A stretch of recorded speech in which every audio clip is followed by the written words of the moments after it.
Kaya mag-isip-isip po tayo mga minamahal, napakaraming mga mananampalataya ang ganito.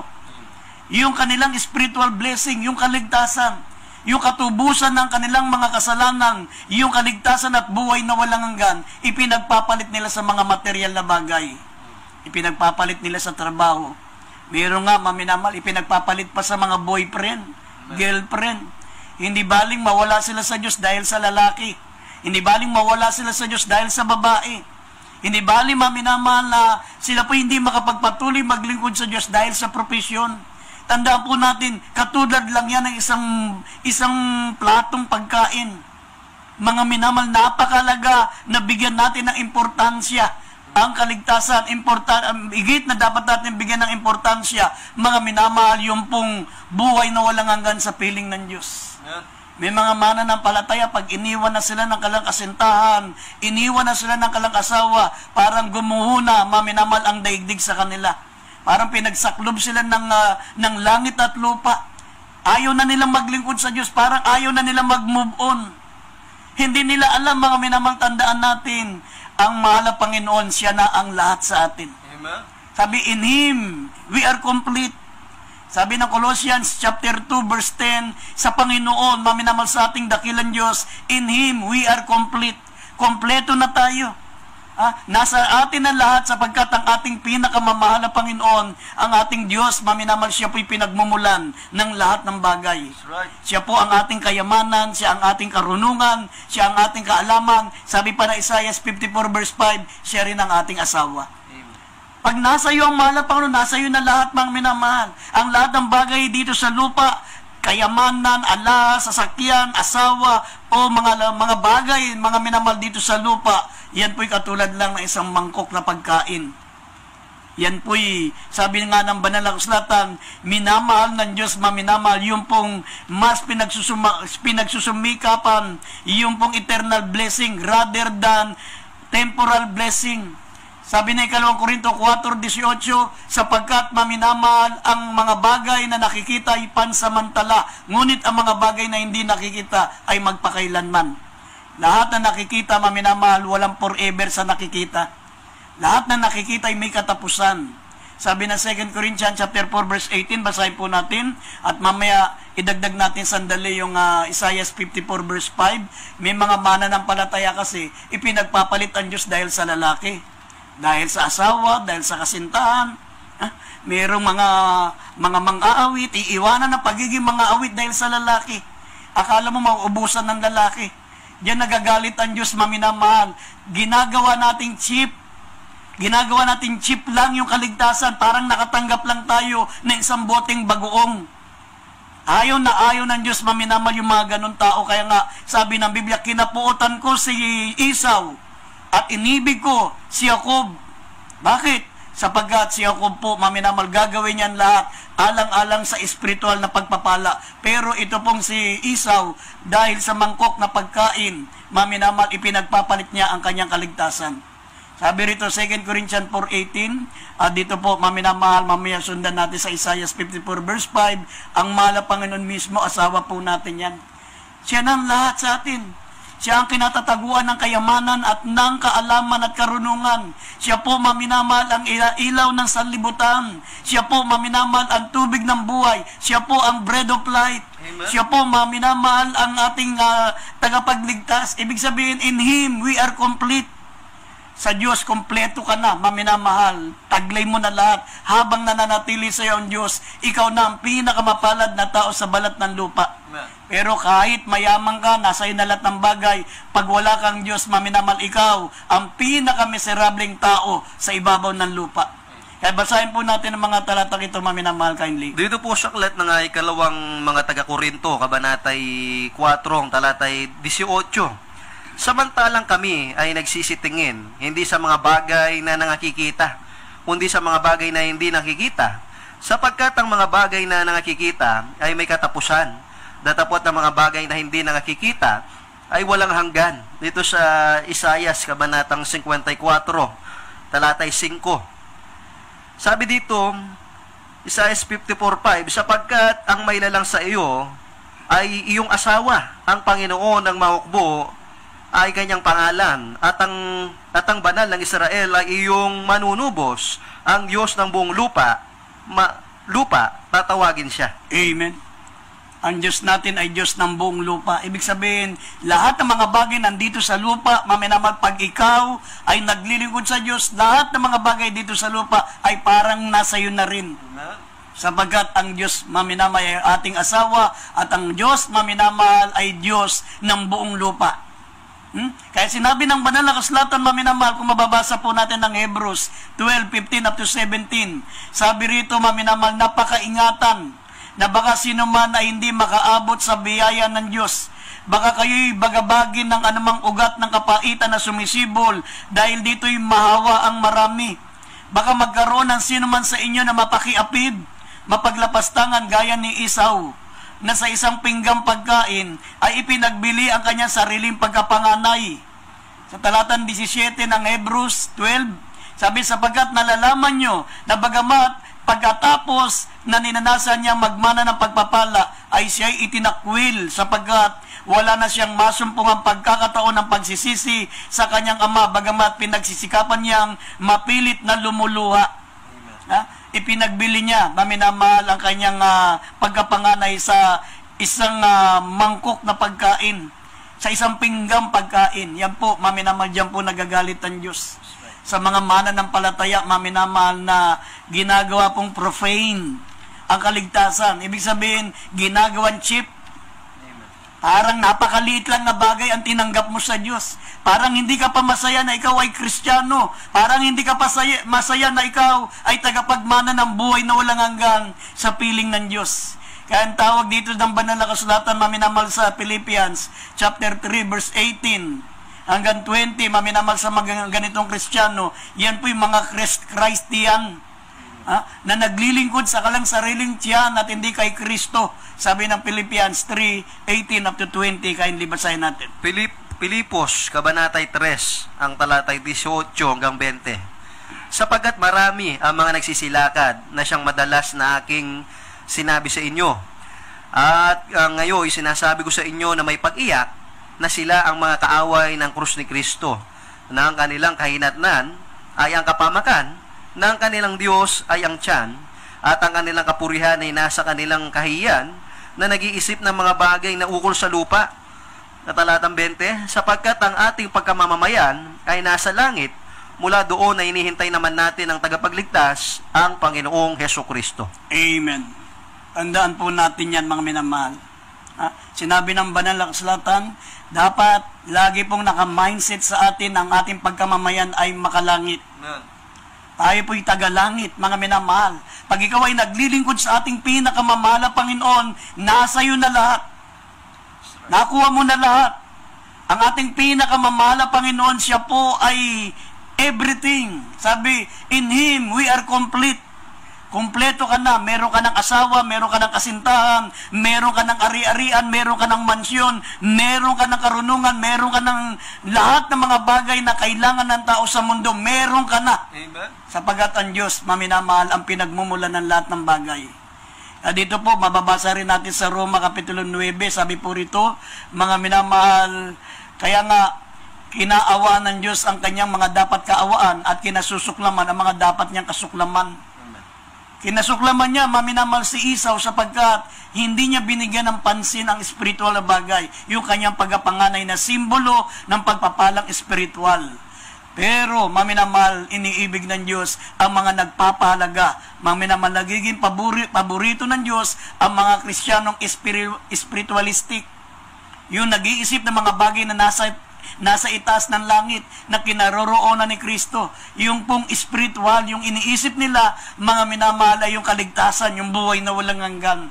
Kaya sabi rito sa Roma 9, talatang 13 hanggang 15, sabi po rito, maminamahal, kaya nga kinaawaan ng Diyos ang kanyang dapat kaawaan, at mga minamahal, sabi, kinapupuutan ang mga dapat kapuutan. Sabi rito, basahin po natin. Dito sa kalat ng mga taga-Roma, Kabanatang 9, talatay 13 hanggang 15. Gaya ng nasusulat, si Jacob ay inibig ko, datapwat si Esau ay aking kinapuotan. Kinapuotan, ano nga ang ating sasabihin? Mayroon baga kayang kalikuan sa Diyos? Huwag na huwag mangyari. sa talatang 15, sapagkat sinasabi niya kay Moises, ako'y maaawa sa aking kinaawaan at ako'y mahabag sa aking kinahabagan. Amen. Amen. Kaya nga kung tayo po, maminamahal, ay magpapalaga sa spiritual, higit po tayong kahabagan ng Diyos. Kaya nga, ang unang paborito ng Diyos, sabi ng Biblia, God's loveth those who seek eternal blessing rather than who seek temporal. Mas malapit sa Diyos ang mga nagpapalaga sa spiritual, sa kaligtasan. Pangalawa, sabi ng Biblia, God loveth who always seek the face of God like Moses. Mga minamahal, mas malapit sa Diyos yung mga mananampalataya na laging hinahanap ang mukha ng Diyos. Laging nasa tuhod ng panalangin. Laging nag-aayuno, lagi pong nakikipag-ugnay sa Diyos sa pamagitan ng pagbabasa ng banal na kasulatan, sa pamagitan ng pakikinig ng salita ng Diyos. Yun po ang paraan, maminamahal, ng paghanap ng salita ng Diyos, o paghanap ng mukha ng Diyos. Sabi, God loveth who always seek the face of God like Moses. Kaya sa lahat ng propeta, sinabi na malapano kay Moses, sa ibang mga propeta, nakikipag-usap ako sa panaginip. Pero kay Moses, napakalapit ko sa kanya, nakikipag-usap ako ng face to face. Amen. Mukhaan siyang nakikipag-usap sapagkat, mga minamahal, paborito ng Diyos si Moses, mga minamahal, sapagkat siya po lagi ay nasa harapan ng mukha ng ating mahal na Panginoon. Basahin po natin ang Numbers 12, verse 7 and 8. Dito po sa aklat po ng mga bilang, kabanatang 12, talatay 7 at 8. Ang aking lingkod na si Moises ay hindi gayon. Siya'y tapat sa aking buong buhay. 8, talatang 8.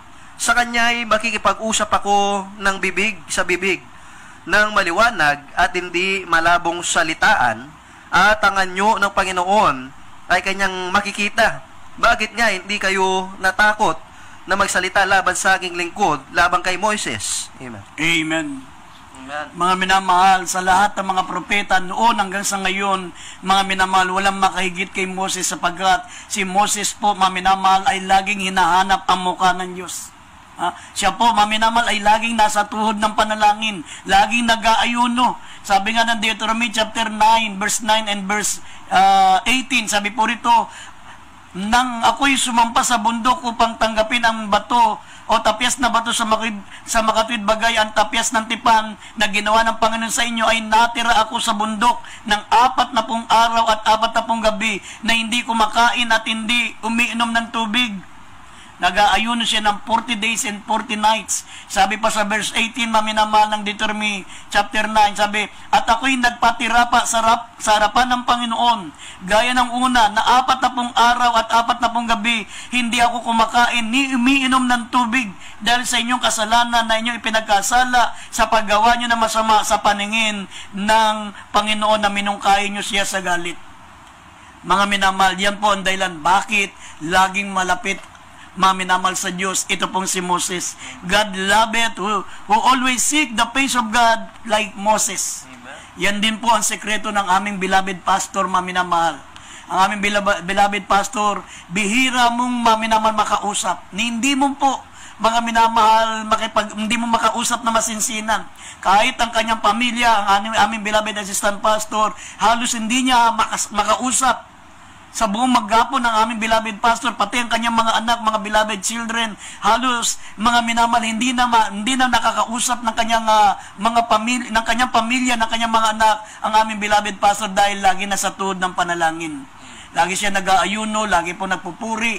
Yan po, maminamahal, yan po natin makikita ang mga paborito, maminamal, ng ating mahal na Panginoon. Yung laging hinahanap ang mukha ng mahal na Panginoon through fasting and prayer. At pangalawa, sabi rito, through reading and listening the Word of God. Kapag tayo po ay laging nakikinig ng salita ng Diyos, sabi ng Biblia, mapalad ang mga nakikinig at mga tumutupad ng mga salitang ito, sapagkat malapit na itong mangyari. Sabi ng Revelation 1:3, at basahin din natin ang Psalms chapter 1, verse 1 up to 3, mapalad ang mga taong laging, mga minamahal, nakapokus ang kanyang isip, ang kanyang puso sa salita ng Diyos, maminamahal, sapagkat, sabi ng Biblia, siya po ay gaya ng punong kahoy na itinanim sa siping ng mga agos ng tubig na nagbubunga sa kanyang kapanahunan, at ang kanyang dahon hindi malalanta, at anumang kanyang gagawin ay giginawa. Yan ang gantimpala ng Diyos kapag lagi palagi po tayo, maminamahal, nakikipag-ugnay sa ating mahal na Panginoon. Awit, Kapitulo 1, talatang 1 hanggang 3, basahin po natin. Dito po sa aklat ng mga awit, kabanatang 1, talatay 1 hanggang 3. Mapalad ang tao na hindi lumalakad sa payo ng masama, ni tumatayo man sa daan ng mga makasalanan, ni nauupo man sa upuan ng mga manglilibak, kundi ang kanyang kasayahan ay nasa kautusan ng Panginoon. At sa kautusan niya, nagbubulay siya araw at gabi. Talatang 3, at siya'y magiging parang punong kahoy na itinanim sa sipig ng mga agos ng tubig na nagbubunga sa kanyang kapanahunan. Ang kanyang dahon na may hindi malalanta at anumang kanyang gawin ay giginhawa. Amen. Amen. Kaya maminamahal, gawin po natin. Ano yung paraan na tayo po'y lalong mapapalapit sa Diyos kaysa sa ibang mga mananampalataya? Tandaan po natin, kahit ang Diyos ay hindi nagtatangi ng tao, pero hindi po maminamahal mapipigilan natin ang Diyos na maging paborito po ang mananampalataya. Magkaroon siya ng favoritism sa mga mananampalataya. Kaya nga sinabi ng banal na kasulatan sa Roma, nabasa natin, meron bang kalikuan sa Diyos? Walang kalikuan sa Diyos. May kapangyarihan ng Diyos. Mga minamahal, at meron siyang karapatan. Mga minamahal, na tayo po, mga minamahal, ay mapalapit sa Kanya. Tayo po ang gagawa ng paraan. Paluguran natin ang gusto ng ating mahal na Panginoon. At pangatlo, sabi ng Biblia, God loveth who shall fulfill all the will of God like David. Si David, maminamahal, kahit siya po'y nagkasala sa mahal na Panginoon, pero hindi pa rin maminamahal na wala ang pag-ibig ng Diyos kay David. At tulad ng sinabi na Acts chapter 13 verse 22, ang sabi niya kay David, maminamahal, a man after mine own heart, which shall fulfill all my will. Narito ang lalaki, maminamahal, na sabi niya, nasumpungan ko si David na gagawa ng aking buong kalooban, gagawa ng aking buong puso, maminamlasa ng aking puso. Yan po si David, maminamahal. Sabi rito sa Acts 13:22, basahin po natin sandali itong Acts 13:22. Dito sa aklat po ng mga gawa, kabanatay 13, talatay 22. At nang siya'y alisin niya, ay ibinangon niya si David upang maging hari nila, na siya rin na mga pinatutuhanan niya, at sinabi, nasumpungan ko si David, na anak ni Jesse, na isang lalaking kinalulugdan ng aking puso, na gagawa ng buong kalooban ko.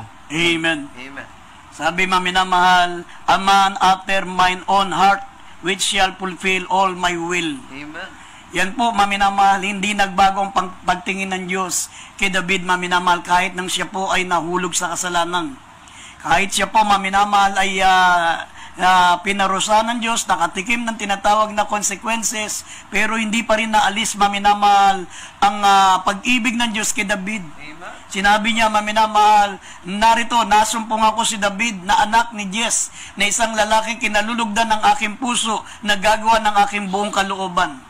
Bakit, maminamahal, si David po ay nagpupuri po 7 times a day? Sabi ng Psalms 119 verse 164, 7 times a day do I praise thee because of thy righteous judgment. Nagpupuri siya, maminamahal, 7 times a day. Imagine, sa kabila ng kanyang pagiging hari, maminamahal, 7 beses siya sa isang araw nagpupuri sa Diyos. At ang sabi pa sa verse 148, maminamahal, sabi, siya ay laging nagpupuyat. Siya po'y nagpupuyat para, mga minamal, pagbulay-bulayin ang kabutihan ng ating mahal na Panginoon. At ang sabi pa ng mga Psalms 84 verse 10, maminamahal, sabi, mas inibig ni David, maminamahal, kahit tagapagbukas lamang siya ng pinto ng bahay ng Panginoon, mga minamal, basta siya po ay manatili sa bahay ng mahal na Panginoon.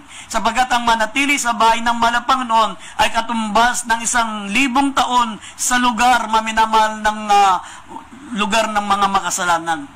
Ang pananatili pala natin ng 1 araw sa bahay ng mahal na Panginoon ay katumbas ng 1,000 araw sa lugar ng kasamaan. Tingnan nyo, maminamahal, kaya nga si Haring David, bagamat hari, kahit siya'y tagapagbukas lang ng pinto, sabi niya, maminamahal, mas gusto niya sapagkat mamamalagi siya na nasa loob ng bahay ng Panginoon kaysa siya ay nandoon sa lugar na walang kabuluhan. Basahin natin mga talata. Psalms 119 verse 164. Dito po sa Psalms 84 verse 10, basahin po natin yung mga talata na yan. Dito po sa aklat po ng mga awit, sa chapter 119. Ang talata po ay 164 at ibalik ng 148. Sabi dito sa 164, makapito sa isang araw na pumupuri ako sa iyo dahil sa iyong matutuwid na kahatulan. Dito sa taas, balik po natin ang 148. Ang mga mata ko'y nanguna sa mga pagpupuyat sa gabi upang aking magunita ang salita mo. Dito po sa Psalms 84. mga awit, chapter 84, verse 10. 10, sabi dito, sapagkat isang araw sa iyong mga looban ay mabuti kaysa 1,000. Aking minagaling na maging tagatanod pinto sa bahay ng aking Diyos kaysa tumahan sa mga tolda ng kasamaan. Amen. Yan po, maminamal ang kinagiliwan ng Diyos kay Haring David. Kaya hindi nagbago ang pagtingin ng mahal na Panginoon, maminamal na nananatiling paborito siya ng Diyos. Kaya nga hanggang sa bagong tipan, maminamahal, sinabi niya na narito si David, a man after mine own heart, which shall fulfill all my will. Galing kay David, maminamahal, ang lahat ng mga papuring awitin na inaawit natin. Amen. Kapag gusto niyang manalangin, maminamahal, makipag-ugnay sa Diyos, gumagawa siya ng mga awitin, kinakausap niya ang Diyos, maminamahal, sa pamagitan po ng mga awitin, ng mga pagpupuri sa ating pinakamamahal na Panginoon. Kaya nga tanong, ikaw, gusto mo rin bang maging paborito ng ating mahal na Panginoon? Pag ikaw ay naging paborito ng Diyos, sabi ng Biblia, maminamal, sa huling talata, pagpapalain ka niya. Yes. Ha? Pagpapalain niya ang iyong katawan. Pagpapalain niya ang bunga ng iyong mga hayop, ang iyong mga kawan. Wala nang karamdamang ilalagay sa iyo ang Diyos. Ibibigay niya sa mga taong napupuot sa iyo. Sabi rito sa huling talata, Deuteronomy chapter 7 verse 13 up to 15. Basahin natin huling talata. Dito sa aklat ng Deuteronomio, kabanatay 7, talatay 13 hanggang 15. At kanyang iibigin ka at pagpapalain ka at padadamihin ka. Kanya rin namang pagpapalain ang bunga ng iyong katawan at ang bunga ng iyong lupa, ang iyong trigo at ang iyong alak at ang iyong langis, ang karagdagan ng iyong mga bakahan at ang mga guya ng iyong kawan sa lupain na kanyang isinumpa sa iyong mga magulang upang ibigay sa iyo. Magiging mapalad ka kaysa lahat ng mga bayan, walang magiging baog na babae o lalaki sa inyo o sa inyong mga hayop. Talatang 15, at ilalayo sa iyo ng Panginoon ang lahat ng sakit at wala siyang ihuhulog sa inyo sa masasamang sakit sa Ehipto na inyong malalaman, kundi ihuhulog niya sa lahat ng nangapupuot sa iyo. Amen. Yan po, maminamahal. Kapag iniibig natin ang Diyos, iibigin din tayo ng mahal na Panginoon. Ha? Pag tayo po ay umibig sa Diyos, sabi ng Biblia, I love them that love me. Sabi ng Proverbs 8:17. At kapag tayo po, maminamahal, ay inibig ng Diyos, sabi ng Biblia, pagpapalain niya tayo. Tayo po'y magiging bukod tangi sa lahat ng bayan. Sabi, magiging mapalad ka sa lahat ng mga bayan at ikaw ay pagpapalain ko. Walang magiging baog na lalaki o babae sa inyo o sa inyong mga hayop. Ilalayo sa iyo ng Panginoon lahat ng sakit. Wala siyang ihulog na anumang masamang sakit sa inyo na inyong nalalaman, kundi ihulog niya sa lahat ng mga napupuot sa iyo. Kaya sa gabing ito, mga minamahal, ito po ang simula na kayo po'y maging paborito ng Diyos. Tanggapin niyo siya bilang sariling tagapagligtas. Sinabi ng John 1:12, ang sino mang tumanggap sa Kanya ay binibigyan niya ng karapatan tawaging anak ng Diyos, sa makatuwid ay ang sumasampalataya sa Kanyang banal na pangalan.